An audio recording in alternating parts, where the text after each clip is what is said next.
What's up, Hobby Maniacs? Rob Bear here today with a look at the new Games Workshop Age of Sigmar terrain. This stuff is actually pretty interesting. Like, we haven't seen much like it before.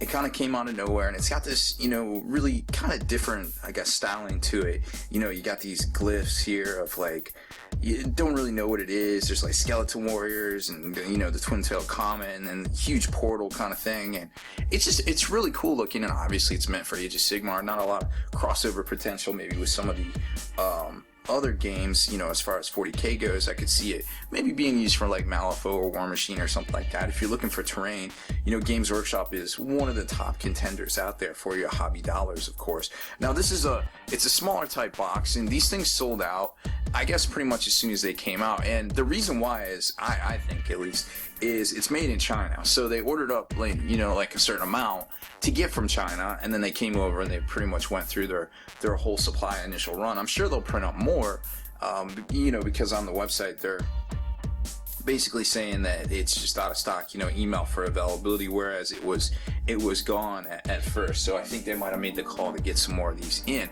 But in the meantime, they're still kind of hard to find, I guess. A lot of people out there are trying to get them, and it kind of sucks sometimes that the secondary market kind of can, supply and demand and all, but I really hate seeing hobby products go for more. Like the Tomb Blades for Necrons were going for like $200 each when everybody, thought they were OP and really good, and the supply, far outstripped the demand there for a while until they got everything printed up.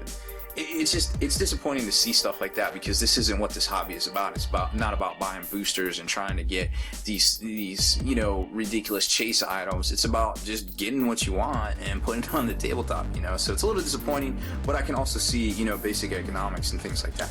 Now the packaging on this is actually really interesting, because like I said, it's out of China, so they do it a little different, and that's kind of how you can tell sometimes kind of how it goes, because you've got these this clam pack kind of thing that seals in the two parts there, and then when you pop this thing apart, it actually, which I can understand, because these are little frilly bits and very I guess dainty, so you don't want to break them. But when you pop this bad boy out here, you basically have the two halves of the realm gate right there. So that's really cool to see, and obviously it's pretty well detailed. It's not quite as crisp as we're used to with the normal injection molding. This is kind of I guess maybe slightly lower quality than a multi-part kit, and obviously that has to do with the fact that it's just probably some sort of different process. I'm not exactly sure.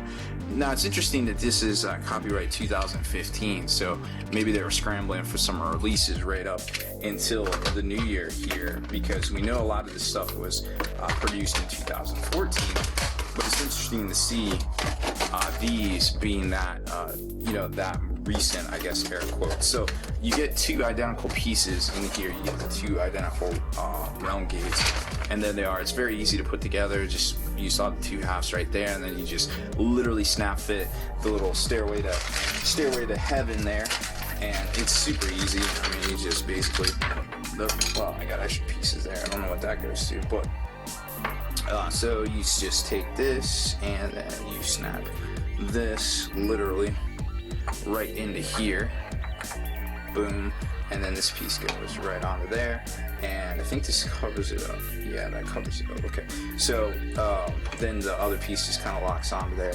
and this, I think this snapped off actually, I don't know, but anyways, you get the idea. It's it's like I said, it's not quite as well detailed as I think maybe some of the multi-part kits out there are, but it's still something that it's still pretty good quality, and you get, like I said, you get two to the box, so that's kind of neat. Next up is the Ophidian Archway, and this was kind of it's something different. We hadn't seen it before. It's got this glyphs and this stylization here, and I like kind of how they do the corners with these crazy buttresses. Obviously the crisp Games Workshop graphics. This isn't part of the kit. This is just like some terrain or whatever, and you got the white background, and then you got the product shot there, and the kind of the overall thing, a little guide to how to paint it as well. So when we get into this box here, which is also one of these things that was made in China, and you can kind of tell because it's not quite the highest crispest quality I feel like that we should have for our hobby dollars. from Games Workshop.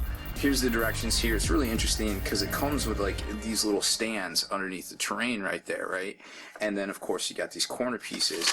But then the really neat part is that they lock together, kind of forming this like kind of hatch cross pattern with the little snake ophidium buttresses kind of locking into the corner pieces there. So that's really interesting to see. It's not a mechanic we've seen from Games Workshop in the past, but maybe because of the way they designed these particular pieces here, that's kind of what happens. So let's get in a little closer here on this so you can kind of see some of the detail there.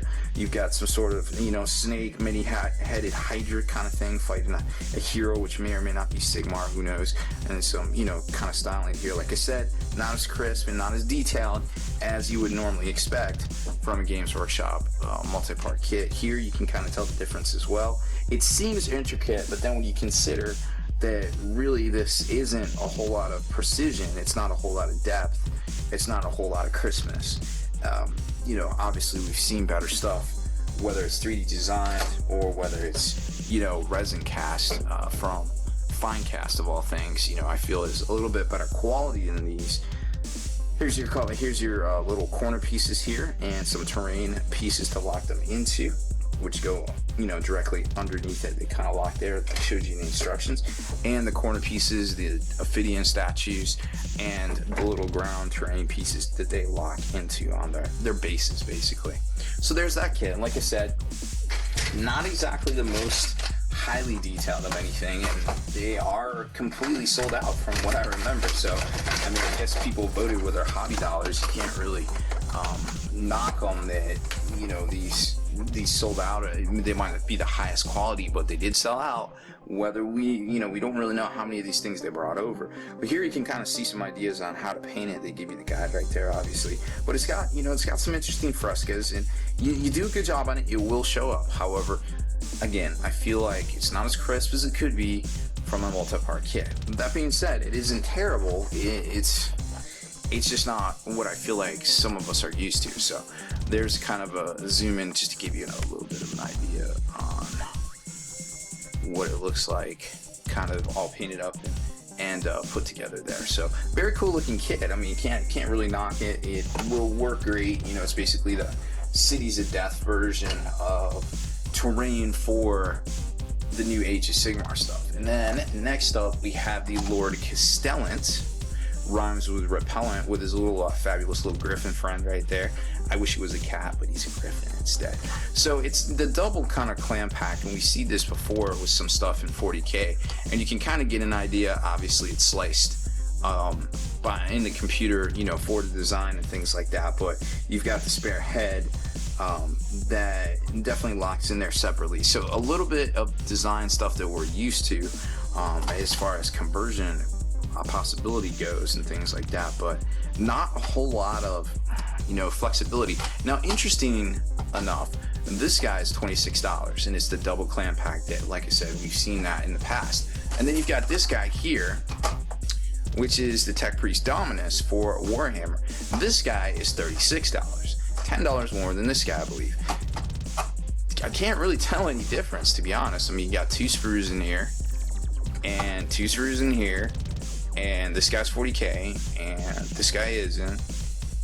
This guy's $36, which is almost a whole squad in and of itself. Don't get me wrong, really nice sculpted model. When you put it together and you put it on the tabletop, it's amazing the level of detail and intricacy that they got with it, and all of the arms and the servos and things like that. But this guy looks cool too. You know, he's got 2 different models in here.